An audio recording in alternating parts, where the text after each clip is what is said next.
Hello, I'm Cindy Aguirre in Dallas, and here are your top stories from North Texas. We begin with a developing one at North Dallas High School. Authorities have now given the all clear after reports of a bomb threat. Dozens of police officers surrounded the campus and evacuated students right as the doors opened at 8:30 on Tuesday. Students had to wait outside for 2 hours before investigators confirmed it was a prank. But parents and neighbors just told Tiffany Liu they'd rather be safe than sorry. Around 8 o'clock Tuesday morning, I just heard them. I'm on 10th floor. Benji Gabe woke up to wailing sirens. So many back to back to back. I was curious what was going on. Out his window, he could see North Dallas High School. And saw across the street 40 police cars in the parking lot across from the high school. An unusual sight the first day back from winter break. I've seen several police cars at the high school for certain events, but this is probably the most I've seen at one time. Dallas police say there was a bomb threat. It was before school started, and officers, including SWAT and canines, secured and swept both buildings on campus. I didn't know what happened at first.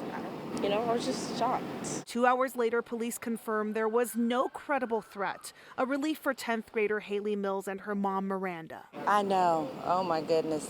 Just imagine. I'm so glad I came. I go with her every day in the morning, make sure everything's good. So, yeah, I'm glad it was just a prank. Yeah. Dallas Independent School District tells us they felt it was a prank call from the start, but followed protocol to be safe. As a mom, Miranda is grateful. Better safe than sorry, yeah. I'm so glad they took all the necessary steps. That's good. At this point, it's unclear who made the swatting call, but Dallas ISD police are taking over the investigation. After the all clear, students filed into class, an unexpected start to a new semester. Oh my goodness, what a way. But the outcome everyone wants. In Dallas, I'm Tiffany Liu. New fallout from the rapid expansion in North Texas. Neighbors in one city tell us it's creating an issue that's both an eyesore and a real danger. Benbrook is about 30 minutes from downtown Fort Worth. And tonight, Brittany Costello reports on a growing problem with roadkill.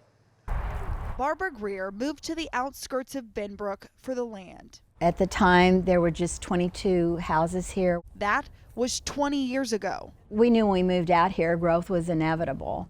Traffic on 2871 is increasing too. At least 100%, if not more. But the newest sign of growth is popping up just a mile from her house next to I-20. And since the start of construction, So there's one down in the ditch. she is pointing out another new development. And then there's one across the road right over there. Dead deer. It's disturbing. She says partly because the carcasses just sit and rot, but also because of what she calls a clear danger to drivers. Last week, there were 3 alone killed. And I'm concerned for the cars that hit them. We counted a handful of carcasses along a 1.5-mile stretch of Ranch to Market Road 2871. Greer says she would like to see deer crossing signage and perhaps a lower speed limit to go along with it. A spokesperson with TxDOT says people can request that through their website. The road belongs to the state. Benbrook says the area around it is technically the county, while Texas Parks and Wildlife says development can overrun wildlife habitats. There's not much they can do about it. I think there's people that are aware of the deer that are missing them, and there's people that are not aware of the deer that are hitting them. Greer worries about the price of doing business. If they're trying to avoid one, are they going to go off in a ditch, or are they going to hit a car straight on? Of course, it's sad for the deer, too. In Benbrook, I'm Brittany Costello. Neighbors are speaking out against a new auto shop in Fort Worth. Scoop Jefferson just spoke with both sides. The neighbors concerned about noise and traffic, and the auto shop owner who thinks it'll be good for the area. The owners of Fifth Gear Automotive have put business on pause for now, but as you can see behind me, they already have the sign on the building. I did get a statement from the city of Fort Worth saying they are aware of homeowners concerned about an auto shop opening in the middle of their neighborhood. Residents from the villages of Woodland Springs and a neighboring subdivision are actively trying to stop Fifth Gear. They plan to start a petition to give to the zoning board saying, "Not in our backyard." The homeowners claim the business owners did not follow the rules to set up shop, including zoning regulations. Fifth Gear Automotive told me they are aware of the pushback, and some of the homeowners shared their concerns with us too.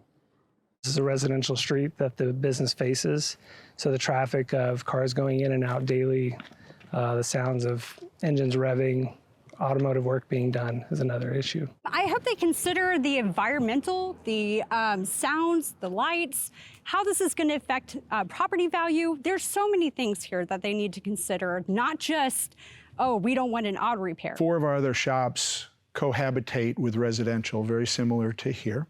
So any concerns that the planning and zoning might have, that the council persons might have, and especially the homeowners have, we want to address. It's built into our business model to be a good neighbor and to be a good member of the community. So I'm not surprised, but I'm confident that we can help.